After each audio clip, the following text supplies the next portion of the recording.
Comment éradiquer la pauvreté dans l'Église? Nous avons annoncé 5 approches possibles. Nous en avons déjà abordé 3, notamment la part qui incombait aux dirigeants, la part qui incombait aux frères de condition nettement mieux, et puis également la part qui était celle justement des membres de la communauté de façon générale. Aujourd'hui, nous allons nous intéresser à un 4e acteur, les enfants spirituels. Et pour ce faire, nous allons lire dans Romains chapitre 15, versets 25 à 28. Je vais lire dans la version du Semeur. Pour l'instant, je vais à Jérusalem pour le service des membres du peuple saint. En effet, les églises de la Macédoine et de l'Achaïe ont décidé de donner une part de leurs biens pour venir en aide aux croyants pauvres de Jérusalem. C'est une décision de leur part et elle le leur devait, car si les non-juifs ont eu leur part des biens spirituels des juifs, ils doivent bien à leur tour les assister de leurs biens matériels. Lorsque je me serai acquitté de ce service et que j'aurai remis en bonne et due forme à ces destinataires le fruit de cette initiative, je prendrai le chemin de l'Espagne et passerai donc par chez vous. Donc ici, c'est un cas de figure qui est classique, plus ou moins, il est récurrent, on le retrouve même dans notre époque aujourd'hui. Nous avons les frères de Jérusalem, qui sont ici définis comme étant les Juifs, qui ont annoncé l'évangile aux frères de la Macédoine et de l'Achaïe, dont l'évangile est parti de Jérusalem pour la Macédoine et de l'Achaïe. Maintenant, il se trouve que les frères de Jérusalem sont démunis.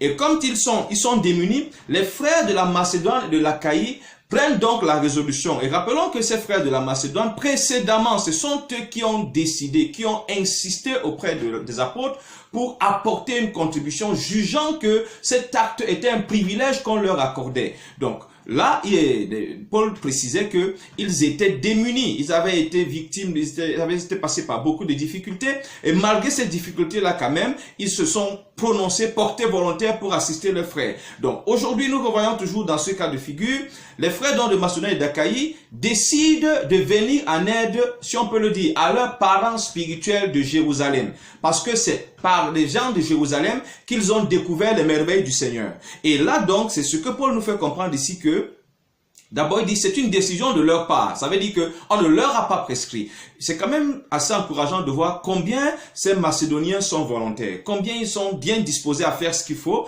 Donc c'est une décision de leur part et elle le leur devait. D'abord c'est une décision de leur part et dans la logique c'est normal qu'elle le fasse. Pourquoi? Parce que si eux, les non-juifs, c'est-à-dire les frères de la Macédoine et de l'Achaïe, ont pu profiter des biens spirituels des Juifs, il est donc normal, comme dit Paul, ils doivent bien à leur tour les assister de leurs biens matériels. Il y a dans l'enseignement de Paul une logique, je ne sais pas, peut-être si ce serait exagéré de parler de troc, mais dans la philosophie de Paul qu'on va retrouver également quand il va parler aux Galates, en précisant que celui-là qui enseigne, la parole fasse part de tous ses biens à celui qui l'enseigne, en retrouvant également chez les Corinthiens, où il revient avec à peu près la même façon de parler, on note que dans la lecture des choses que Paul, l'expérience de Paul, l'enseignement de Paul, il faudrait qu'il y ait comme une relation d'équilibre. Ça veut dire que il y a d'un côté ceux qui se chargent de vous apporter, de nous apporter justement cette semence spirituelle qui nous connecte au Seigneur et qui nous permet de découvrir les merveilles du Seigneur. Maintenant, en retour, ce que nous pouvons faire, et ce n'est pas prescriptif, ça veut dire que ce n'est pas à eux de l'exiger comme une rançon, comme un salaire, la bonne séance chrétienne, ici il faut le dire comme ça, voudrait que celui qui m'a donné ce qu'il avait de plus précieux, parce que ce qu'il avait de plus précieux, c'est le Seigneur, c'est le dépôt spirituel qu'il a. Il l'a mis à ma disposition. La bonne séance, la sagesse voudrait que, en retour, je lui fasse part, je lui donne également ce que j'ai. C'est un peu comme deux personnes qui se rencontrent. Vous voyez, je pense que nous l'évoquions hier lorsque nous parlions du cas des pauvres.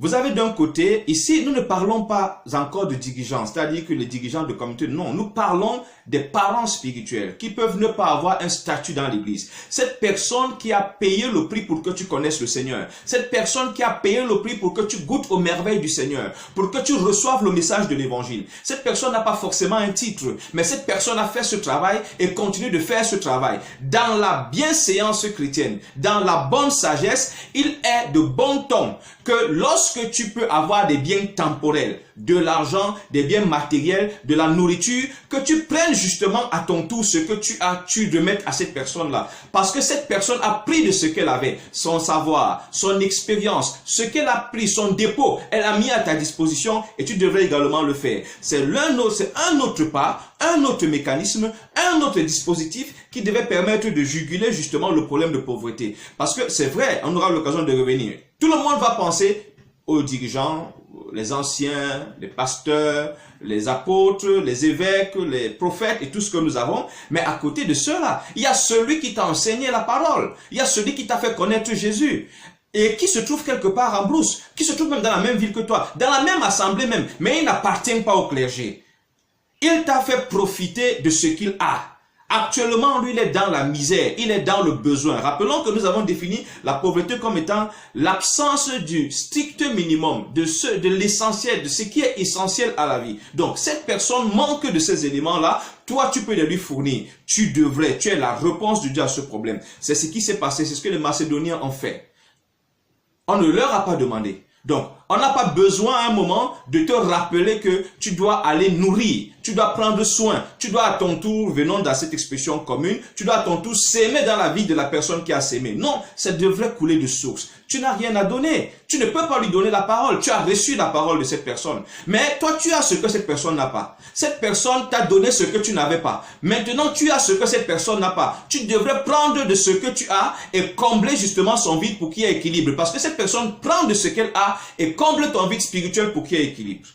Donc, bien-aimés, pensez à ceux qui ont pris la peine de vous enseigner la parole, de vous faire connaître le Seigneur, de vous bâtir spirituellement. Pensez à eux. Qu'ils soient leaders d'église, qu'ils soient leaders de communauté, ou qu'ils soient juste, comme on aime les appeler, peut-être des chrétiens lambda. Pensez à eux parce que leur bénédiction passe par vous. Nous allons voir dans une prochaine vidéo, justement, nous allons nous attarder de manière spécifique dans le cadre des dirigeants. Souvenons-nous, l'apôtre Paul a enseigné aux Galates, celui à qui on enseigne la parole doit faire part de tous ses biens. Le retour que devrait recevoir celui qui est investi dans ta vie spirituellement, c'est de jouir des retombées, des fruits matériels financiers de ta vie. C'est de bon ton, ce n'est pas de l'escroquerie. Ça le devient lorsque cette personne commence à t'oppresser, mais toi-même tu devrais le savoir. Si tu lis la Bible, tu devras acquérir cette sagesse-là.